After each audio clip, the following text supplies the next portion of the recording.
Yes, it's New Year's Eve on the Games Playing Resort, the one night of the year I can shed my red coat garb and slip into something a bit more feminine. For even out here on the rig, the Panto spirit is alive and obviously kicking. Even Auntie Marisha has shed her penny for the first time since VE Day and returned to Mother Nature. You can actually see her up there on the gantry. Can we give her a little bit of a ripple? Can we give her a little bit of a wave, Auntie Marisha?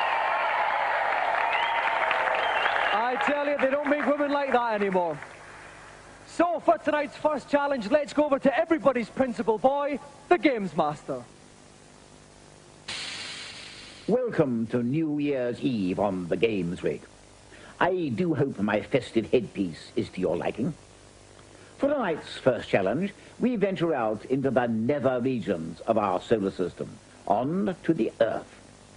The mission I've set aside is to complete the game's first level and reach Uranus without losing a spaceship. The avoidance of black holes is highly advisable. Best of luck.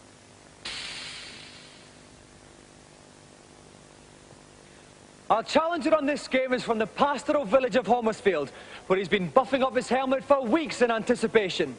Please welcome David Finch.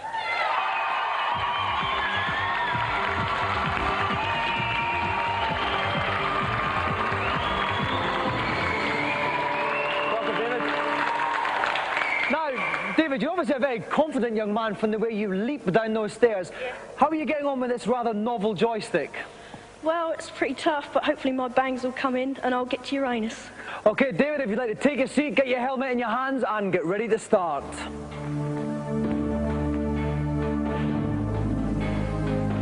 And helping me squeeze some more awful double entendres out of this subject is my own Prince Charming, Jeremy Dawdy from GameZone. Welcome, Jeremy. How you doing, Dominic? Love the frog. Thank you very much indeed. Now listen, Jeremy, any tips for our young competitor here? Well, he's got to bang his helmet as quickly as possible. How like life, eh, Dominic? How like life? I figured you'd say something like that.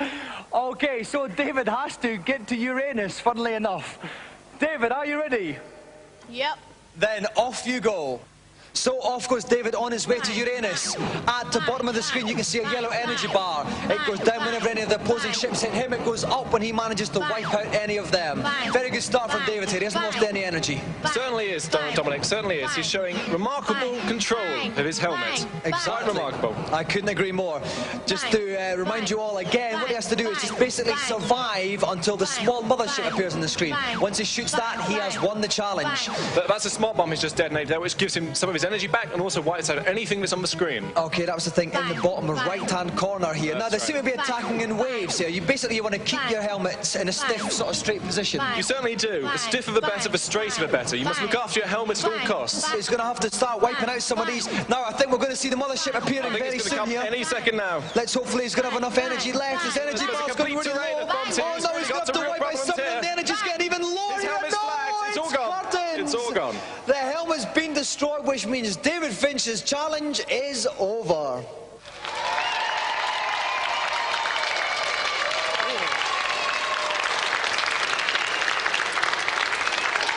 Well, David, bad luck, mate. You're having some problems with a helmet there. Yeah, the bangs just won't come off and I couldn't get to Uranus, I'm sorry. Sorry, no one's as disappointed as I am, David, I can assure you. Did you enjoy having a little play with it anyway? Yeah, it's good fun, good game. Thanks so much indeed. Another round of applause for David Finch.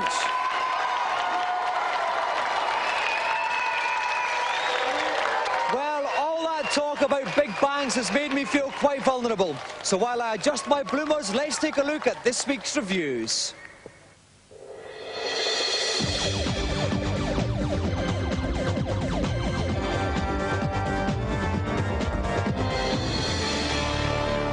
Last week we had a look at choppers. This week we stay in the air for flight sims.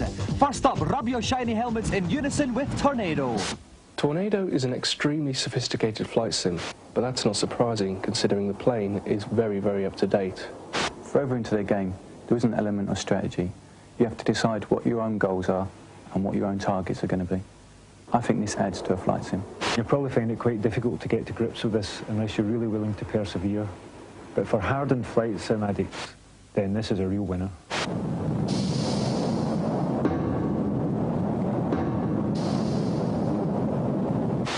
Next up, get a huge horizontal rise with Harrier. The first thing that strikes you about a Harrier are the graphics.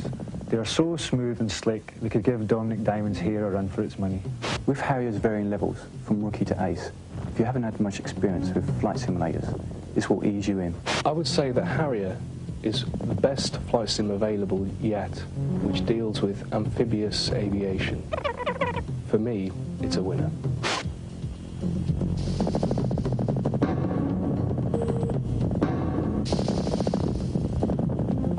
Finally, take on human opposition over the telephone lines with the aid of Air Warrior. The sound and graphics are nothing to write home about. But this is more than outweighed by the fact that everyone you encounter in the game is a real live person. When all three teams are playing at the same time, it really does create a chaotic free-for-all. I really like that. You really get into it. You have to fly and fight as real fighter pilots do, backing each other up.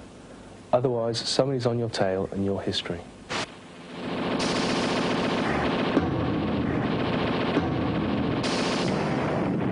And finally, good news for those who've been waiting to join the Gamesmaster Club. It is now open for new members. We'll be telling you how you can join after the show.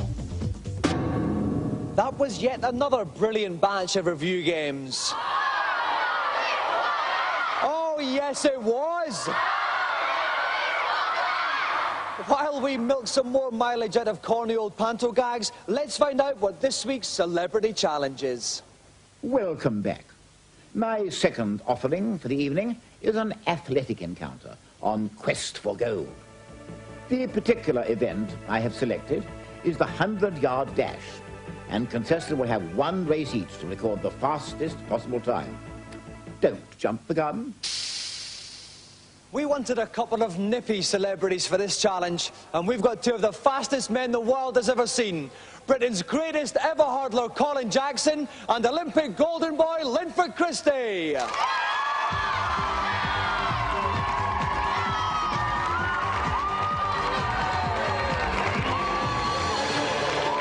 Welcome, Colin.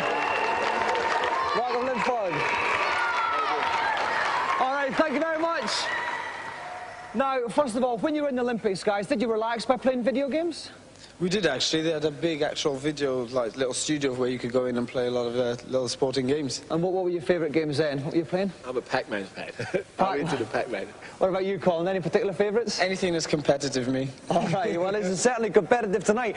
Colin, we're doing the 100-metre sprint. You're still the Welsh record holder for that? Yeah, I am at the moment. It stands at 10:29, but I will be looking for this man's British record. 10:29, Linford. Is that going to be easy for you to beat or difficult? Yeah, I mean, I ran 29:10, so... Yeah, I'm going to stop calling that today, believe me. In addition to you two, I'm afraid we've got some last-minute news. One of your, Linford, one of your great rivals has been flown especially over here. I think it's the first time you've met him since you won the Olympic gold. Please welcome Carl Lewis.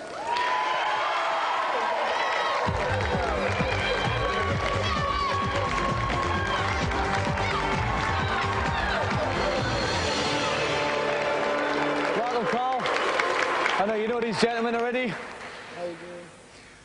Now, Carl, since you won the Olympic gold, Linford has been telling anyone who'll listen that he's the greatest 100 metres runner in the world. What have you got to say to that? He's not.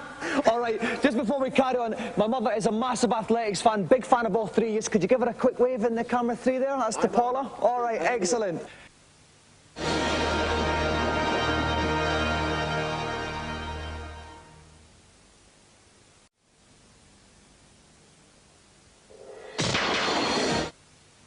Helping me out in the commentary box is Stephen Apostate. Welcome, Stephen. Thank you, Dominic. Now, any tips for our 3 sprinters tonight? Well, without wishing to be rude, it's all in the wrist, and they've got to go from left to right on the joystick without catching the diagonals. If they catch the diagonals, they're going to be in trouble. Okay, so each player gets 1 go at the 100 metres. The fastest time wins the challenge. Carl Lewis is going first. Are you ready, Carl? Yeah. Best of luck. Off you go. Here goes Carl, about to start. And he's off. Carl's at the bottom of the screen here. Lane 1. Came off those blocks very lethargically indeed. But he's moving up the ground now a little bit. Right. At the bottom of the screen, we can see a little white line and 3 blue ones. The white line's Carl, the 3 blue ones are his competitors. That lets you see how well he's doing. He's coming up towards the finish line. It's not a bad time. 14.3 for Carl Lewis. Round of applause for Carl. Here we see on the replay, Steve, it was a fairly slow start Very from the slow. blocks there.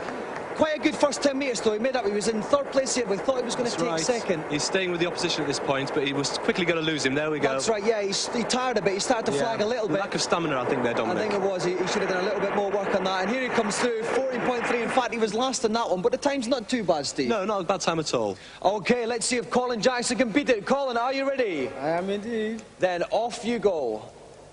On your mark, get set. Here goes Colin, he's in lane two here. Good Oh, he's start. spinning up in the lead, He's Colin away. Jackson. Brilliant time indeed. At the side of the screen, you can see Colin speed us up to the red. This is an amazing time for Colin Jackson. He's here. not even tiring. Oh, It's amazing. brilliant. 12 seconds dead for Colin Jackson. Round of applause for Colin.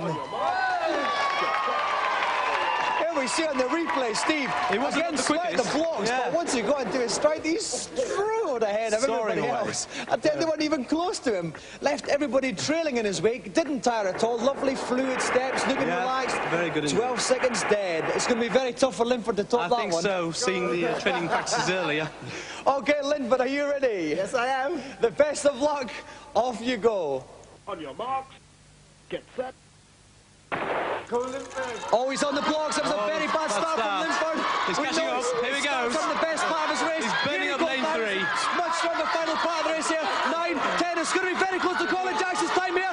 Oh, 12.05. 5 hundredths of a second You can't get much outside of closer. it. Which means that the winner of tonight's race is Colin Jackson.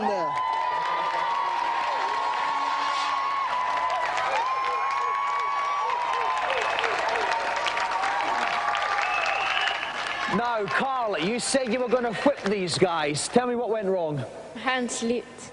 His hand slipped. Oh. Never mind. Right, now let's go on to Linford. Silver medal tonight there. I know you're not famed for your starts. That was what held you back tonight. Well, definitely, you know, I was just going through cruising mode, but I think Colin cheated there somewhere along the line. There's no way he should beat me. I want him tested. I think we might get Auntie Mauritia to do a urine test on you later, Colin. Well, I use the same joystick as everybody else. Just the skill and the speed. You do know that you have won a special prize tonight. I hope it makes up for the Olympic. Obviously, it's a much bigger prize than the Olympic medal. Well, we'll have to wait and see. Let's have a look. Well, you can have a look indeed, Colin Jackson, because you go home tonight with Gamesmaster's Golden Joystick. Look at this, Colin. Much better than a gold medal.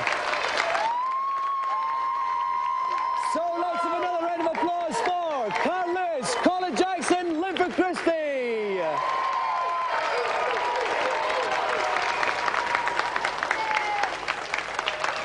While Auntie Mauritia gives our sweaty challengers a more than hearty rub down, we'll go over to this week's consultation zone.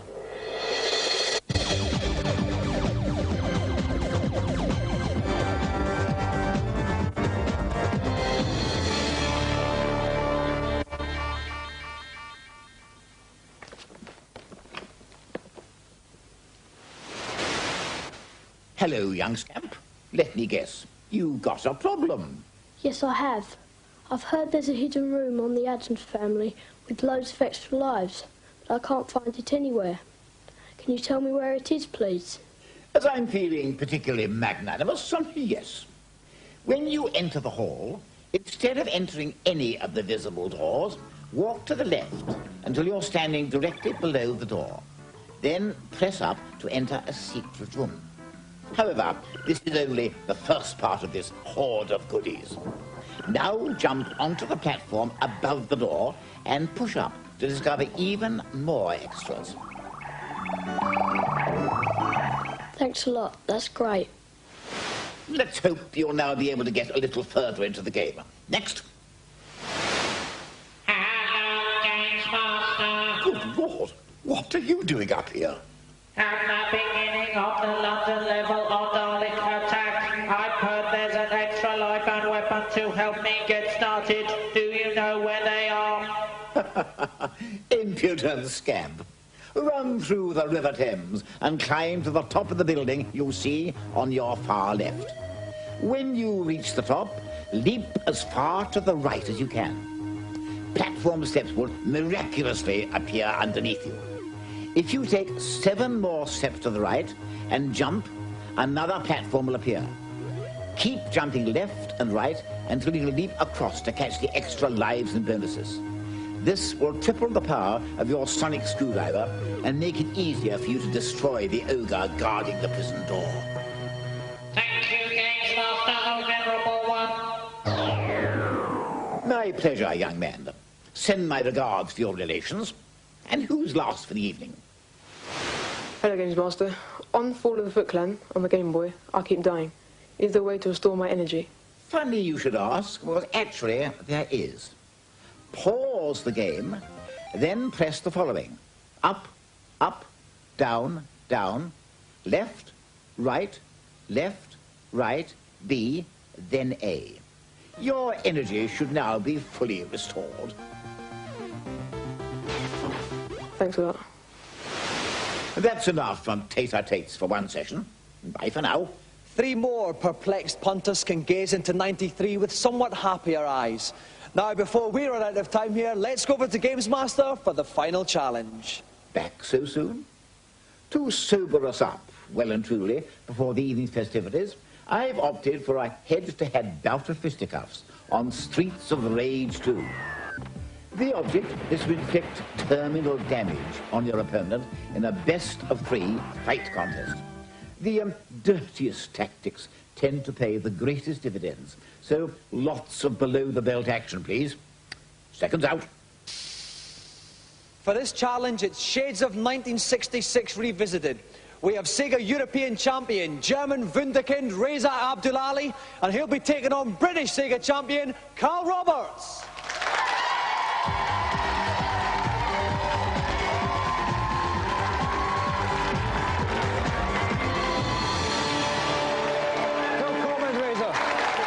Welcome, Carl. All right, Reza, thank you very much indeed for coming over tonight. What's the most popular games in Germany just now? For me, it's sports games.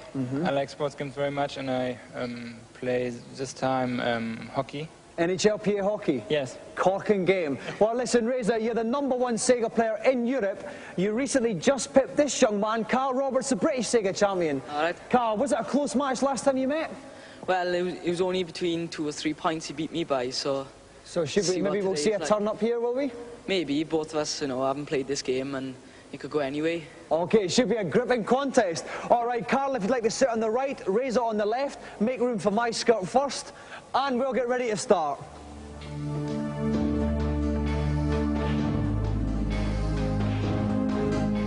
And as I struggle up the stairs for the last time tonight, the only thing that keeps me going is the knowledge that Jim Douglas from the Gamesmaster magazine is here to help me. Welcome, Jim. Hello, Dominic. Now, Jim, we've got Axel and Blaze doing battle tonight. What can we expect to see from them? I think it's going to be quite an even fight. Blaze has got the advantage in the air, but Axel's quite a lot stronger. Okay, then, it looks like it'll be finally poised between Reza and Carl. What they've got to do is the best of 3 bouts. Whoever wins 2 bouts wins the joystick. Are you ready, boys? Then come out fighting. Axel is the blonde-haired hunk in the white top. Axel's got the sabre, now, but he's wasted it. That would have taken a lot of energy off. It really would have hurt Blaze, but as it is, he's doing quite well. Okay, so this is Axel, who's Reza, who is the European champion, who beat Carl on the last outing. That's right, they've really got to watch this guy who's coming in through the window throwing the bomb. On the left-hand side, yeah. If they get hit by those, they lose a load of energy. Okay, we can see the energy bars at the top of the screen. Axel's one's on the left, Blaze's on the right. Oh, my word. That was a lovely little... Oh, no, yeah. Axel's getting his flaming fist in there. Which means Blaze's energy, we can see, is nearly all red. She really needs to come back. It's sayonara Blaze. Now, how can she come back from this? She's being a bit more tenacious now. Yeah, she is. She really she's just losing it now. She really needs to get some of those special moves going.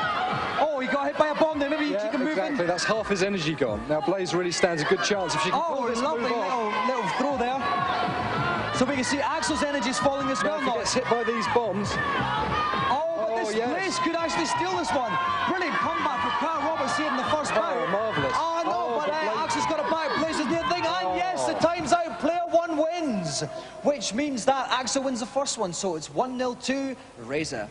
Here we go for the start of the second bout here. Brilliant start here from Blaze. Oh, but a flaming punch again from Axel. Oh, nice. That was a good move. That was a good move. Backward throw there. Nice little jabbing mid-air punch. from Blaze. Blaze really needs to put together some combinations, otherwise she's just not going to make an impression here. Oh, there, but she's doing all right though. That's Axel's energy down quite low. Good Carl Roberts, the wonder boy from the Welsh Valleys, pull this one out of the bag. Axel's energy is diminishing further. Oh no, a knee to the face. It's not terribly gentlemanly, but Axel gets it back there. Now Axel's really low. I think another kick might finish him. I think that must be it. I think, yes. Carl Roberts pulls a level. It's one apiece. So here we go for the final bout. They're both going for the weapons. Blaze, they've both got them. Oh, but Blaze, that one. Oh, no, he throws neatly dodged by Blaze. He's lost it. That's Raze's weapon gone. Blaze is holding on to hers. Blaze can get a good blow in with that sabre. Oh, no, he's punching him, but she's flipped over him. Axel will probably move it for the kill here. Raises his head down. Oh, no. Oh, lovely little. Oh, no. What a combination. And Blaze is finished. I think Blaze is down. Yes, he's done it just as Blaze looked as if she was getting it back. Reza pulls one out of the bag, which means that Reza Abdelali is the winner.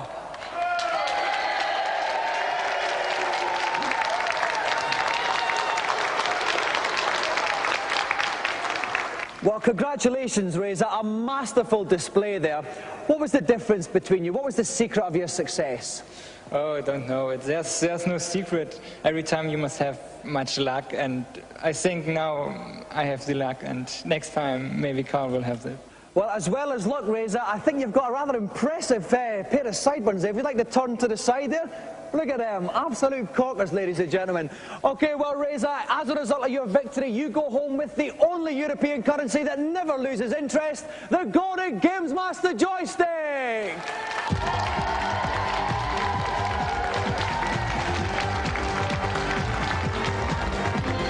So let's have another round of applause for Carl Roberts and Reza Abdelali.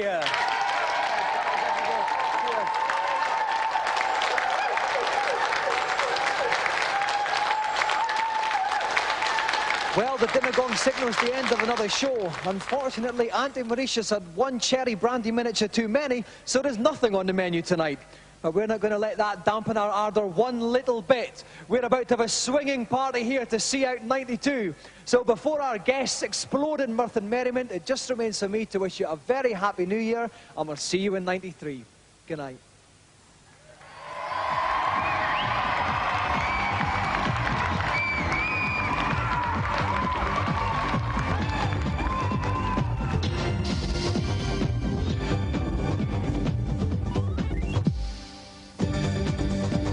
The Gamesmaster Club is open to all our viewers. It costs £11.15 for a year's membership. To find out more about what you can get, either send a large stamped addressed envelope to the Gamesmaster Club, PO Box 91, London E14 9GT. Or you can ring this number, 0891 600 123. Calls cost 48p a minute peak rate and 36p a minute at all other times. You must have permission from whoever pays the phone bill.